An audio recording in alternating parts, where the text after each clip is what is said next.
మన పెద్ద కేసులే ఉండవు. కొంచెం తేడా వచ్చినా పట్టుకొని కేసు రాస్తాం మనం. అది ఇప్పుడు వచ్చిన గొడవ. కాబట్టి చిన్నదానికి పెద్దానికి కేసులు రాయవాకరా అని చెప్తున్నాడు. బాయ్ కొంచెం తేడా ఏం అంటారు చూడు, అది అర్థమైందా? ఏ చిన్న కొంచెం బ్యాలెన్స్ తప్పిందనుకో భార్య, పబ్లిక్లోనైనా సరే పర్సనల్గానైనా సరే, పనికి వాళ్ళిందా దద్దమ్మ అని ఎగబడతారు. వాటిని కూడా పట్టుకుంటున్నాడు. జాగ్రత్తరా నాయనా, జాగ్రత్త. చిన్నదానికి పెద్దదానికి ఎందుకు ఊరకనే కేసులు రాసి అంటే తస్సు మళ్ళీ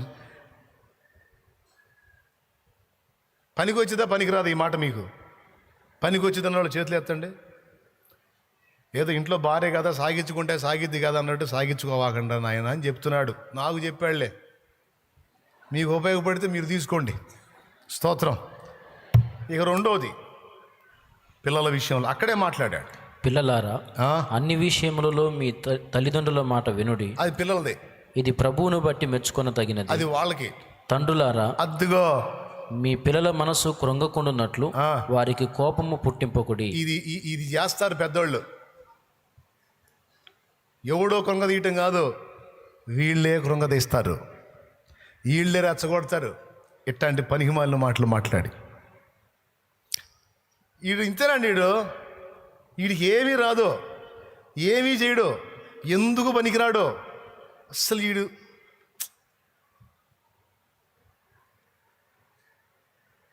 ఒట్టి పనికి మాలిందే, అస్సలు ఏం తెలియదు, దరిద్రం మొహం.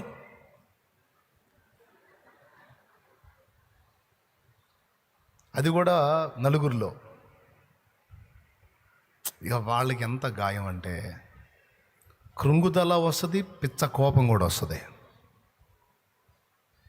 సో ఈ ప్రాబ్లం ఎదురయ్యే ఛాన్స్ ఉంది. ఈ కోపాన్ని బట్టి వాడు హద్దులు దాటే అవకాశం ఉంది కనుక ఓ తల్లి ఓ తండ్రి జాగ్రత్త అన్నాడు. ఇప్పుడు మనం కూడా పిల్లలంగా పెరిగి వచ్చాం కదా. అయ్యా అసలు నేను పిల్లవాడిని కాకుండా డైరెక్ట్గా ఆదాంలాగా పెద్దవాడిగా పుట్టాను అన్నాడు. ఉన్నారా? ఎవరు లేరుగా, అందరూ పిల్లల్లాగానే పెరిగి. మీ తల్లిదండ్రులు మిమ్మల్ని అలా మాట్లాడినప్పుడు మీ మనసుకి ఎలా అనిపించింది? మీ లైఫ్లో ఎప్పుడో మీకు తగిలి ఉంటాయి ఇలాంటి మాటలు.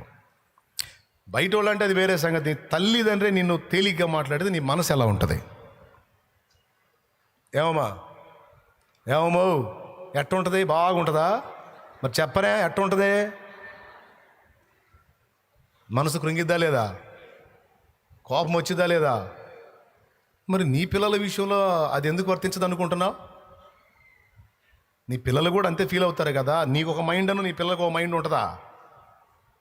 నీ తల్లిదండ్రి నిన్ను గాయపడే మాటలు మాట్లాడినప్పుడు, నలుగురిలో తేలికగా తృణీకారంగా నీ గాయపరిచే విధంగా మాట్లాడినప్పుడు, అప్పుడు నువ్వు అంత గందరగోళం అయిపోయి కోప్పడి కృంగిపోయి ఏడ్చుకున్నావే, సేమ్ నీ పిల్లలు అంతే కదా.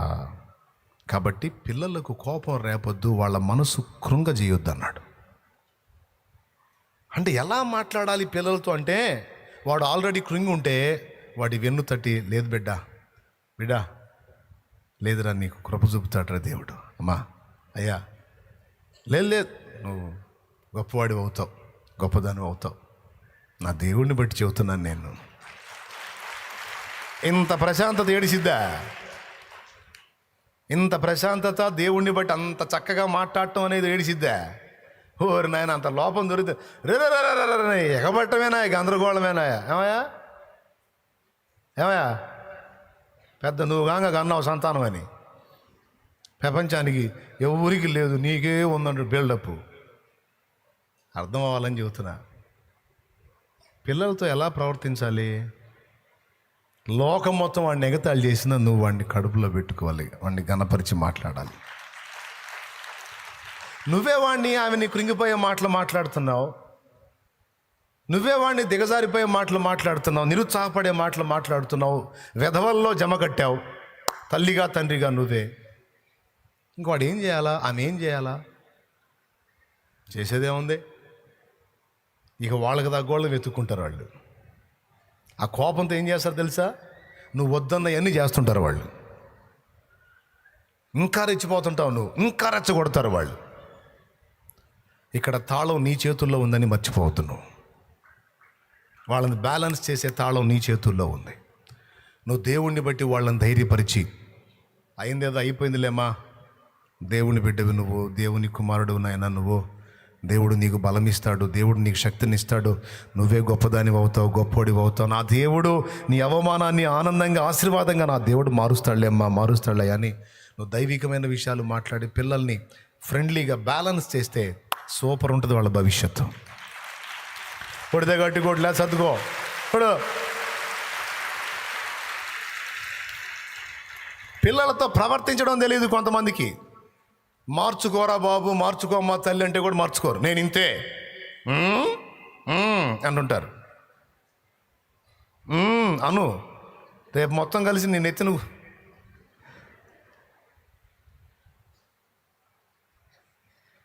దేవుని వాక్యాన్ని బట్టి పిల్లలతో మనసు విప్పి పిల్లలతో మాట్లాడడం, ఫ్రెండ్లీ నేచర్, వాళ్ళకి సమయం ఇవ్వటం, కాస్త వాళ్ళని ఏకాంతంగా కూర్చోబెట్టుకుని వాళ్ళతో మనసు విప్పి మాట్లాడటం, వాళ్ళ హృదయంలోని సంగతులు నీకు ఓపెన్గా చెప్పుకునేంత అందుబాటులోకి నువ్వు రావటం, వాళ్ళని ఎంకరేజ్ చేయటం, ప్రోత్సహించటం, లోపాలుంటే సున్నితంగా వాళ్ళని దిద్దుబాటు చేయటం మనం నేర్చుకోవాలి. నేను సహా నేర్చుకుంటున్నా, మీరు నేర్చుకోవాలి. ఇది నేర్పుతున్నది దేవుని వాక్యం. ఎందుకు లేవు? దేవుని వాక్యంలో పర సంబంధమైన జీవానికి కావాల్సినవి, ఇహ సంబంధమైన జీవితానికి కావాల్సినవి కూడా ఉన్నాయి. అందుకు చెప్పాడు యెహోషువతో, నాయనా ఎవరితో ఎలా ప్రవర్తించాలో, నాతో అయినా, ప్రజలతో అయినా, కుటుంబంతో అయినా, సైతాంతో అయినా, శత్రువుతో ఎవరితో ఎలా ప్రవర్తించాలో ఆ సంగతులన్నీ ఇందులో ఉన్నాయి. ఓకేనా? ఇప్పుడు చూడండి, ఫ్యామిలీ, భార్య, పిల్లలు. ఇప్పుడు దాసులుగా మనం ఉంటే మన పైన యజమానులకు మనం ఎలా వర్క్ చేయాలో చెప్పాడు అక్కడే. 22వ వచనం అంటే చూడండి, అక్కడే చెప్పాడు, దాసులారా మనుషులను సంతోషపెట్టు వారైనట్టు కంటికి కనబడవలనని కాక. కొంతమంది ఏం చేస్తారు తెలుసా? యజమానుడు వచ్చినప్పుడు హడావుడి చేస్తారు. ఆయన బాగానే అమ్మయ్య పోయాడయ్యా, ఏంది సుబ్బారావు సంగతి ఏంది, అదంటగా ఇదంటగా చిన్నగా మళ్ళీ మనిషి కనపడంగానే ఓయమ్మో ఎంత నమ్మకస్తుడురా బాబు బిడ్డ అన్నట్టుగా హడావుడి చేస్తారు. మనిషి పక్కకు పోగానే సర్దుకుంటారు. ఈ కథని పాపం యజమానుడు చూడడు కానీ పైన ఆయన చూస్తాడు అంటాడు. అర్థమైందా? చదువు. ప్రభువునకు భయపడుచు శుద్ధాంతఃకరణ గలవారై, మంచి అంతరంగ స్వభావం గలవారై, శరీరమును బట్టి మీ యజమానులైన వారికి అన్ని విషయంలో విధేయులై ఉండు, నమ్మకంగా ఉండండి. దానియేలు చూడండి, పర్ఫెక్ట్గా ఉన్నాడు. యోసేపు చూడండి, పర్ఫెక్ట్. నెహెమ్యా చూడండి, పర్ఫెక్ట్. ఎస్తేర్ చూడండి, పర్ఫెక్ట్. వాళ్ళకి ఇవ్వబడిన పనులలో వారు నమ్మకస్తులు మరియు విధేయులుగా ఉన్నారు. యోసేపు ఒక్కడు చాలు మీకు. తన నమ్మకత్వాన్ని గురించి లేఖనం బహు స్పష్టంగా చెప్పింది. అవునా? తనకు అప్పగించిన పనంతట్లో ఎంతో నమ్మకంగా ఉంటే బానిసను కాస్త బానిసల మీద నాయకుడిని చేశాడు పోతీఫెరో. అది దానియేలు విషయంలో అంట ఒక్క తప్పు కూడా పట్టుకోలేకపోయారంట. రాజు ఆస్థానంలో జాబ్ హోల్డర్ ఆయన జాబ్ చేసే ప్లేస్లో ఆయన్ని బుక్ చేయటానికి, ఆయన్ని పదవీత్యుణ్ణి చేయటానికి స్కెచ్ గీసి కొంతమంది వెతికితే తన దేవుని అందలి భయభక్తుల విషయంలో తప్ప ఎక్కడ కూడా దానియేలుని పాయింట్అవుట్ చేయలేకపోయారంట. తన వర్క్లో అంత పర్ఫెక్ట్గా ఉన్నాడు ఆయన.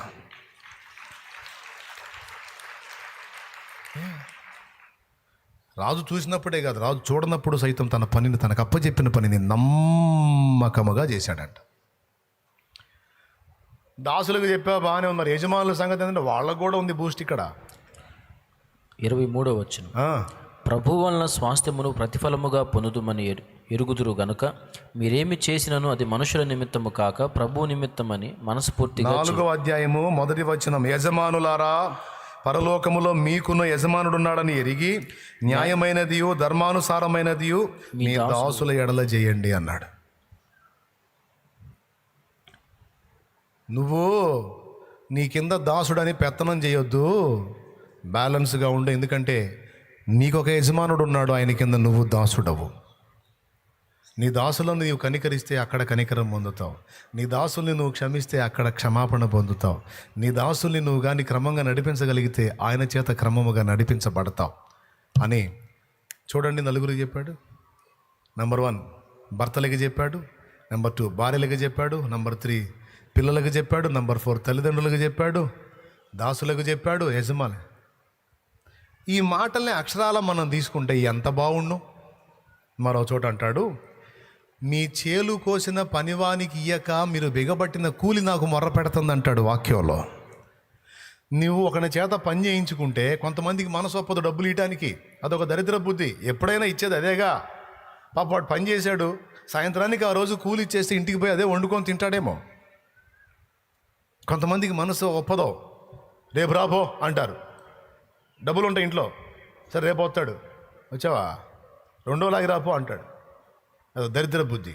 దేవుని వాక్యం అంటుంది, ఎందుకురా బిగపడతావు, ఇచ్చేసే. ఏనాటి కూలి ఆనాడు. నీ దగ్గర ఉంటే ఇచ్చేసే, లేకపోతే నీకు వచ్చినప్పుడు ఇస్తానని చెప్పు.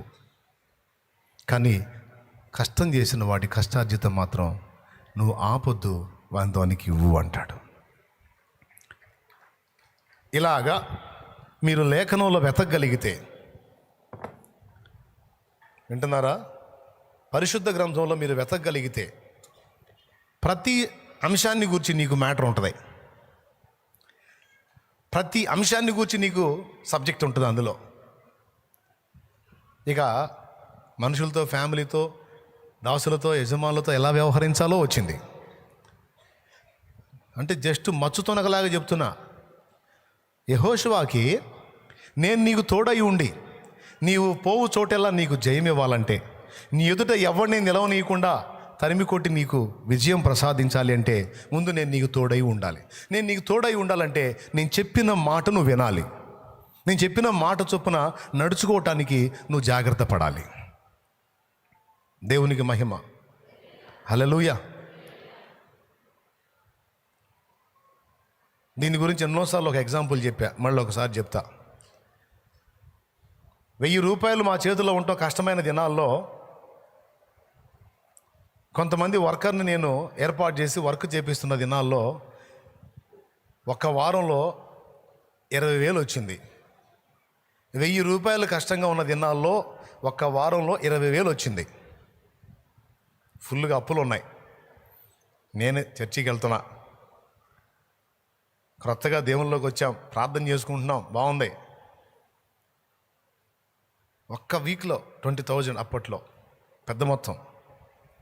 అయితే మాకు ఇంకా ఎక్కువ అప్పులు ఉన్నాయిలే, మనకు లక్షల్లోనే ఉన్నాయి. సరే నేను ఆదివారం చర్చికి వెళ్తా ఉన్నాను. నేను మా అమ్మని అడిగాను, పెద్దోళ్ళు కదా, పెత్తనం వాళ్ళకే ఇచ్చాం. 20,000లో దశం భాగం ఎంత? 20,000లో దశం భాగం. అది పాత నిబంధన క్రమం. క్రొత్త నిబంధనలో ఒకడు తాను వర్ధిల్లిన కొలది దేవుని పనికి సపోర్ట్ చేయాలన్నాడు.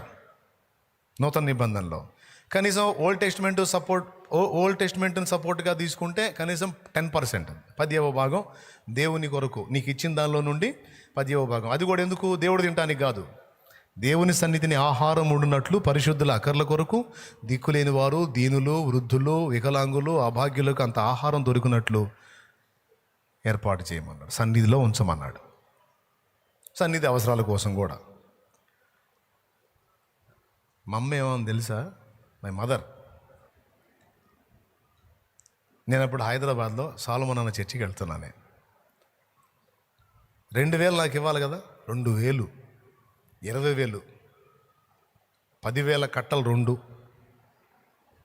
అమ్మో, ఇందులోంచి 2,000 తీస్తే ఎట్లా అని పాపం పిచ్చి తల్లి నా దగ్గరకు వచ్చి అంటది, అమ్మా నేను వెళ్తున్నాను, చర్చికి వెళ్తున్నాను, మరి దేవుని వాట 2,000 రావాలి కదా, అవి ఇవ్వు, నేను తీసుకెళ్తానంటే 2,000? ఏందయ్యా 2,000? వామ్మో, సాల్మనానికి ఏం తక్కువ అయ్యా? పాప ఆయనకి అన్నీ ఎక్కువే, బాధలు కూడా ఎక్కువే, ఆర్థిక సమస్యలు కూడా ఎక్కువే. సాల్మనానికి ఏం తక్కువయ్యా? అయినా అసలు మన దేవుడికి మన బాధలు తెలియవా? నాయన అసలు ప్రభు ఏమో నమ్ముకున్నాం, అసలు ఆయనకి అన్నీ తెలుసు కదా, అందుకే మనకి ఇట్లా సాయం చేస్తున్నాడు. మరి సాయం చేస్తున్నాడు కనుక మనం చేయాలి కదమ్మా, దేవుని పని కొరకు మనం సపోర్ట్ చేయాలి కదంటే అంటే కాలే, చీటీ పాటలు కట్టాలిగా, ఏంటి చీటీ పాటలు కట్టాలిగా. అందుకని ఈ 100 రూపాయలు తీసుకెళ్ళి చూడు ఎంత దారుణమో. 2000కి 100 తీసుకెళ్ళి వేయమందండి. నేను ఉన్న సంగతి చెప్పాను, మన అప్పటి నుంచి ఇప్పుడు దాకా అదే. దేవుని లెక్క దేవునిది. నిన్ను ప్రేమించి దీవించి 1000 రూపాయలు గతిలేని నీ బతుకు నా బతుకు 20,000 ఇచ్చాడు మదరం. ఇది మర్యాద కాదు మదరం. 2,000 ఇవ్వుమా, దేవుడి మా లేకపోతే ఇబ్బంది అయ్యిద్దమ్మా అంటే, అయ్యా నేను ప్రార్థన చేస్తా,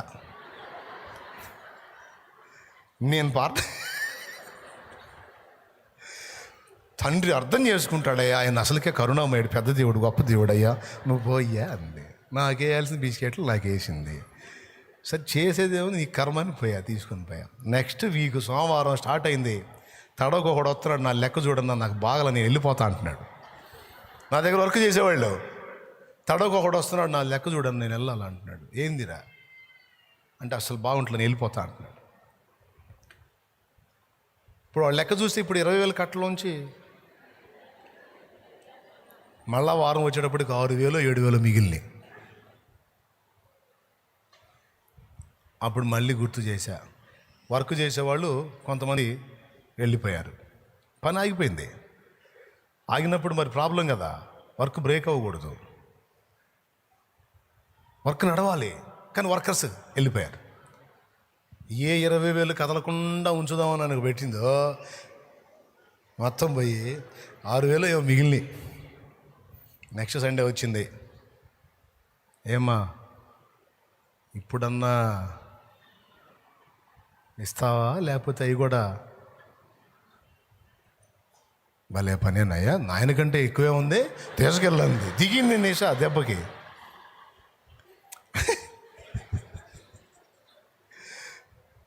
ఇక ఆమె ఈసారి ఎత్తలా సాల్మనానికి ఏం తక్కువ అని, ఈసారి కూడా అడ్డు పెట్టినట్టు ఇవి కూడా చెప్తున్నా. దేవుని వాక్యం నాకు ఇచ్చి నన్ను శోధించమన్నాడు. ఎంత స్పష్టంగా చెప్పాడు. ఈ మొక్క కూడా చెప్పా, అమ్మ దేవుని కొరకు మనం చేసి దేవుణ్ణి పరీక్షించవచ్చుమా. అక్కడ ఛాన్స్ ఇచ్చాడు. ఎక్కడ శోధించినా సావగొడతానన్నాడు, కానీ ఇక్కడ మాత్రం నాకు ఇచ్చి నేను తిరిగి నీకు హెల్ప్ చేస్తాను లేదో నువ్వు టెస్ట్ చేయొచ్చు నన్ను అన్నాడు. మలాకి గ్రంథము 3వ అధ్యాయము 8వ వచనం, మానవుడు దేవుని యొద్ద దొంగిలునా అయితే మీరు నా యొద్ద దొంగిలితిరి. మీరు నా దగ్గర దొంగతనం చేస్తున్నారు. దేని విషయంలో మేము నీ యొద్ద దొంగిలితమని మీరందరూ. మేమెప్పుడు దొంగతనం చేసావా? అన్నీ అది కూడా ఇళ్ళలో కాదు, పక్కెళ్ళలో కాదు, నీ దగ్గర. మేమేం దొంగతనం చేసావు? 10వ భాగమును ప్రతిష్టార్పణములను నాకు ఇయ్యక దొంగిలితిరి. ఈ జనులందరూ నా యొద్ద దొంగిలించుచూనే ఉన్నారు. అంటే నేను నీకు 1000 రూపాయలు ఇస్తా, 100 రూపాయలేగా నేను అడిగాను. అది కూడా ఎందుకు? నీలాంటి దీనుల అభాగ్యులకు సాయం చేయటానికి, నేను తింటానికా? నువ్వు నాకు పెట్టేదేముంది? నువ్వు నాకు కట్టబెట్టేదేముంది? నా కడుపుకు ఆహారం పెట్టేదేముంది? నువ్వు నీకు అన్నం పెడుతున్న వాడిని నేను, వస్త్రం ఇస్తున్న వాడిని నేను, నీకు ఒక స్థితిని ఇచ్చిన వాడిని నేను. అన్నీ నేను ఇచ్చినే పొందుకుంటా. మళ్ళా నువ్వేంది? 10వ భాగమే కానీ 9 భాగాలు నీ దగ్గర ఉంచుకో, 10వ భాగం నా సన్నిధి కేటాయించి అన్నాడు. చదువు. నా మందిరములో ఆహారమునున్నట్లు 10వ భాగమంతయు మీరు నా మందిరపు నిధిలోనికి తీసుకొని రండి. దీన్ని చేసి మీరు నన్ను శోధించిన ఎడల నేను ఆకాశపు వాకిండ్లను విప్పి. శోధించిన ఎడల అన్నదానికి రౌండ్ కొట్టండి. దీనిని చేసి మీరు నన్ను శోధించిన ఎడల నేను ఆకాశపు వాకిండ్లను విప్పి పట్టజాలనంత విస్తారముగా దీవెనలు కుమ్మరించేదనని సైన్యములకు అధిపత్యకు యెహోవా సెలవిచ్చుచున్నాడు అన్నాడు. దేవుని పని కొరకు దేవుడిచ్చిన దాని విషయంలో కృతజ్ఞత చూపకపోతే అది శాపము అనే మాట రాస్తుంది అక్కడ. మీరు శాపగ్రస్తులై ఉన్నారన్నాడు. అంటే ఇప్పుడు పైసల కోసం శాలేమని చెబుతున్నాడు అనుకునేరు. లేదు, దేవుని మాటలను అనుసరించడానికి, దేవుని ముందు ప్రవర్తించడానికి ప్రతిదీ గ్రంథంలో లిఖితమై ఉంది. ఆర్థికపరమైన ఆశీర్వాదాలు కొంతమంది కోల్పోవడానికి కారణం దాతృత్వం లేకపోవటం, బిగబట్టడం, దేవునికి ఇవ్వడానికి మనసు రాకపోవటం, అక్కడ సంకుచిత హృదయులుగా ఉండటం. ఉత్సాహముగా ఇచ్చువారిని దేవుడు ప్రేమించును అని రాయబడి ఉంది కొరింథీయులకు రాసినటువంటి పత్రికలో. సో దేవుని కొరకు మనం చేసేటువంటి కార్యాలు ఉత్సాహముతో చేయాలి, ఇష్టముతో చేయాలి, సంతోషంతో చేయాలి. బిగబట్టే ఆలోచన, ఇరుకైన మనసు అక్కడ మనం వ్యక్తం చేయకూడదు. ఎందుకంటే దేవుడు మనల్ని పరీక్షిస్తాడు, ఇచ్చి టెస్ట్ చేస్తాడు. కాబట్టి ఇట్లా ఈ ఒక్క పాయింటే కాదు, ఫ్యామిలీతో ఎలా వ్యవహరించాలి, దేవుని ముందు వ్యవహరించే విషయంలో వస్తుంది ఇది. దేవుని ముందు ప్రవర్తించే ప్రవర్తన కింద ఇది నేను నోట్ చేసుకోవచ్చు. కొంతమంది మనుషులతో వ్యవహరించడం, ఫ్యామిలీతో వ్యవహరించడం, బయట యజమానులు దాసులతో వ్యవహరించడం అనే రెండు విషయాలు వచ్చినాయి. ఇప్పుడు దేవుని ముందు నడత మన బుద్ధిని పరీక్షిస్తాడు. కృతజ్ఞత బుద్ధే, కకూర్తి బుద్ధే. అర్థమైందా? లోబీ బుద్ధి ఉందా, లేకపోతే విశాలమైన బుద్ధి ఉందా, దాతృత్వంతో కూడిన బుద్ధి ఉందా, ప్రలోభం ఉందా? అసలు ఏంటి వీడి మైండ్? 24 గంటల టైం దేవుడు నీకు ఇచ్చాడు. నువ్వు ఆరోగ్యం దేవుడు ఇస్తేనే కదా నువ్వు పని చేసుకోగలుగుతున్నావు, అన్ని చేసుకోగలుగుతున్నావు. 24 గంటల దశం భాగం ఎంత? 24 గంటల్లో 10% అండి, 2 గంటల 40 నిమిషాలు. అబద్ధాలు ఆడకుండా నిజం మాట్లాడుకుందాం మనం ముగింపులో. ఒక రోజులో కనీసం 2 గంటల 40 నిమిషాలు నువ్వు దేవుడికి కేటాయిస్తున్నావా? వాక్యం చదవడానికి కానీ, ప్రార్థన చేయడానికి కానీ, దేవుడి పేరిట, దేవుని కోసం, దేవుని సన్నిధిలో దేవుని టైం.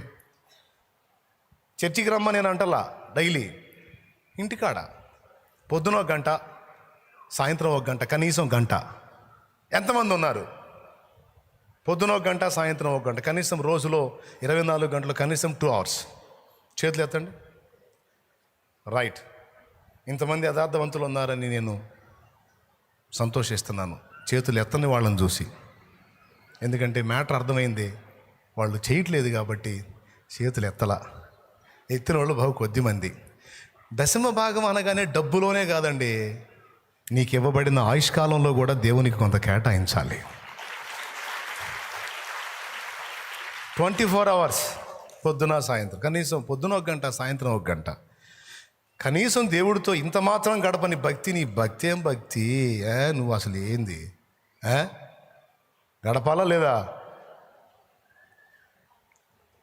పని దగ్గర 8 గంటలు గడుపుతావు, ఇంటి దగ్గరకు వచ్చేటప్పటికి మిగిలిన వాళ్ళందరితో గంటలు గడుపుతావు. కానీ పొద్దున 1 గంట, సాయంత్రం 1 గంట అన్నీ పక్కకు పెట్టి, యాకోబు ఒంటరిగా మిగిలినట్టు నువ్వు ఒంటరిగా ఆయనతో కలుసుకోవటం, దేవుని కార్యాల గురించి ఆలోచన చేయటం చేయాలి కదండి. కానీ కొంతమందికి అది లేదు. కానీ దేవుడు పట్టించుకుంటాడు. నిద్ర లేవగానే ముందు మనం ఫస్ట్ ప్రయారిటీ దేనికి ఇస్తున్నాం దేవుడు పరిశీలిస్తాడు. అందుకే మనుషుల కంటే ముందు ఆయనతో ప్రవర్తించడం నేర్చుకోవాలి. అవతలి వాళ్ళు అభివృద్ధి చెందుతున్నప్పుడు కడుపులో కుళ్ళు పడింది అనుకో, మనకి కుళ్ళు బుద్ధి, కేసు రాస్తాడు, వీడు కాస్త కుళ్ళు రకం అని, ఈమె కాస్త వ్యసన పర్రాలు, అసూయ పర్రాలు, అది రాశాడు అనుకో, కొన్ని బ్లెస్సింగ్స్ ఆగిపోతాయి, మనకు వచ్చే ఆశీర్వాదాలు కొన్ని ఆగిపోతాయి. దృష్టిలో పెట్టుకొని అవతల వాడు ఎదుగుతున్నప్పుడు నేను కుళ్ళు పడ్డానంటే ముందు నా దేవుడికి నా మీద చేదరేసిద్ది. ఆ దరిద్రం నాకు వద్దు. ఆడు ఆశీర్వదించబడ్డా, దేవునికి స్తోత్రం. ఆడిని దీవించిన దేవుడు నన్ను కూడా దీవిస్తాడు. ఆడు ఆశీర్వదించబడ్డాడు, దేవునికి స్తోత్రం, నేను కూడా సంతోషిస్తున్నా, నా తండ్రి నన్ను కూడా దీవిస్తాడనే బుద్ధి నీ దగ్గర ఉందనుకో, కేసు లేదు నీకు, ఆశీర్వాదం. ప్రతి పాయింట్లో ఇలా మనం సెర్చ్ చేసుకున్నట్లయితే యెహోషువకి ఇచ్చిన దీవెనలన్నీ మనకు కూడా ఇవ్వడానికి దేవుడు సిద్ధంగా ఉన్నాడు. మన శత్రువు, మనల్ని కృంగదీసే శత్రువు, మనల్ని అభ్యంతరపరిచే శత్రువు, మనల్ని అవమానాలు పరచాలని చూసే శత్రువు, నిరంతరం మనల్ని వేటాడడానికి ప్రయత్నించే శత్రువు, వాని ముందు ఎలా వ్యవహరించాలో కూడా గ్రంథంలో రాస్తుంది. వాడి తంత్రాలు కూడా సమస్త విషయాల్లో మన ప్రవర్తనను చక్కదిద్దుకోవడానికి అవసరమైన సబ్జెక్ట్ అంతా తన గ్రంథంలో పొందుపరిచి మనకిచ్చిన దేవాదేవుణ్ణి స్తుతిస్తూ ప్రార్థన చేద్దామా? తలలు వంచండి, కళ్ళు మూయండి.